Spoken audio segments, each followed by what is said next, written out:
জৰিয়তে সমূহ ভক্তপ্ৰাণ ৰাইজলৈ শ্ৰদ্ধা নিবেদি আজি মই ৰাম পৰাজয় সীতা পাতাল গমন নাটভাগীৰ সীতা চৰিত্ৰটিত প্ৰক্ষেপণ কৰিবলৈ লৈছোঁ।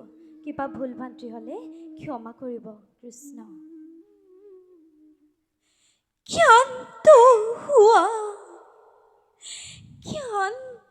হোৱা মোৰ জনগণ,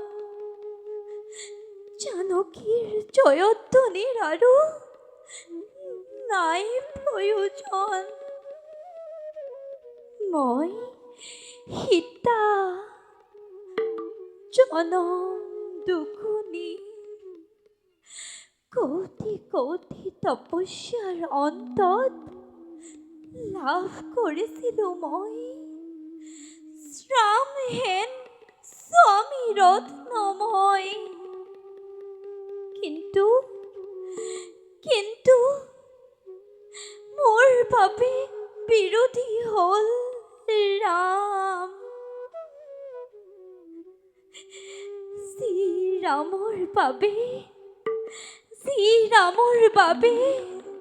14 বছৰ বনবাস ললো শিৰ পাতি। সেই ৰামে সতীত্বৰ ওপৰত সন্দেহ কৰি অগ্নি পৰীক্ষা কৰিছিল সমুদ্ৰৰ তীৰত।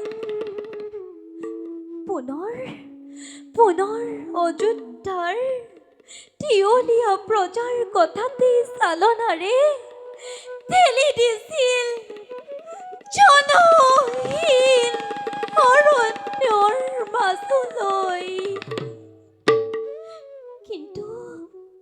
কিন্তু কিয়?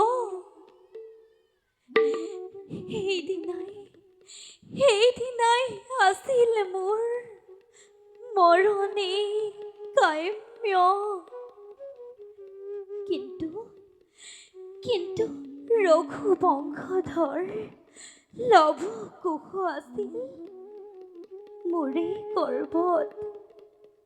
সেইদিনা মহৰ্ষি বাল্মীকিৰ কৰোণাত সাজি জীয়াই ৰাখিছো মোৰ এই ঘৃণিত জীৱন।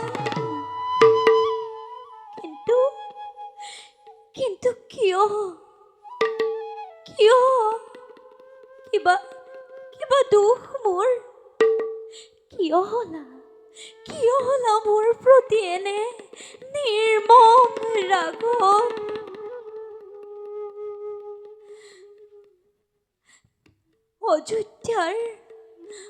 অযোধ্যাৰ হিংসাকুৰীয়া প্ৰজাৰ কথাতে বেদবাণী বুলি ধৰি লৈ সঁচা মিছা নকৰি বিচাৰ। কিয় কৰিলা মোক? কিয় দিলা মোক এনে চমৰ যাতনা? এয়েই নেকি ৰামৰ ধৰ্ম? এয়েই নেকি ৰামৰ প্ৰজানুৰঞ্জন? এয়েই নেকি ৰামৰ প্ৰজানুৰঞ্জন? এয়েই নেকি ৰামৰ প্ৰজানুৰঞ্জন? ধন্যবাদ।